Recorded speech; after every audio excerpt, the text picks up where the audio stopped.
Hello, my name is Reverend Rebecca Turner, and I have been a Christian minister for more than 20 years. Throughout my ministry, I've spoken to hundreds of women who were considering abortion and those who did have an abortion. I know that this can be a very difficult decision for many Christian women, especially for those whose church or family are strongly opposed to abortion. But I do want you to know that not every church or minister or Christian is against abortion. You're probably experiencing all different kinds of feelings right now. You may be feeling sad or guilty or scared, maybe even unloved. But at the same time, you might be thinking, no, I'm ready to get on with this. And you might feel hopeful about your future. You may feel very happy and sure of yourself at one moment and then completely sad and confused the next. But all of those feelings are completely normal with the decision to end a pregnancy. You've had to consider all of your different options for the last days or weeks, and it may have felt that there really wasn't one easy, clear-cut decision to make.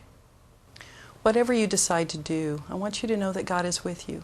God is with you right now in the abortion clinic, and God's going to be right there by your side throughout the procedure.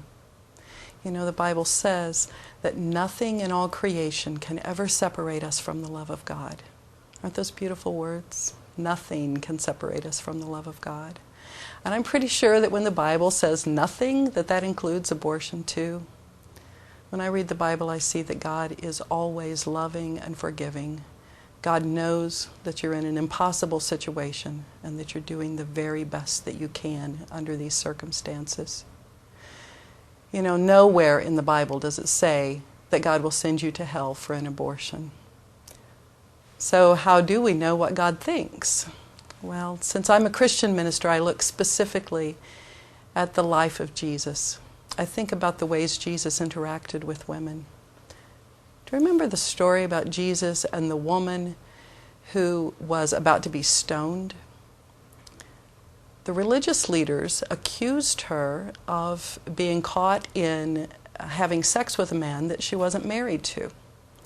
Jesus stepped right in between those religious leaders and the woman and looked them in the eye and said, "Let the one who is without sin cast the first stone." Well, of course, they just dropped their rocks and went away, and the woman's life was saved. Jesus treated her with respect and love. Do you remember the story about Jesus and the woman at the well? She had such a bad reputation that no one in town would even speak to her. But Jesus went out of his way to find her and to start a conversation with her. He treated her with respect and love. Every single time Jesus has a conversation with a woman, he treats her with respect. And that's how I know that Jesus feels respect for you too. So if you've decided that abortion is the right choice for you, take your faith with you. You don't have to leave it outside. God will be with you the entire time. And if you'd like to talk to someone further about your decision, please ask this clinic for one of my business cards. You can call us and ask to speak to a clergy counselor to talk more about your decision. We want you to know that we're there for you and that you do not have to face this decision alone. God bless you.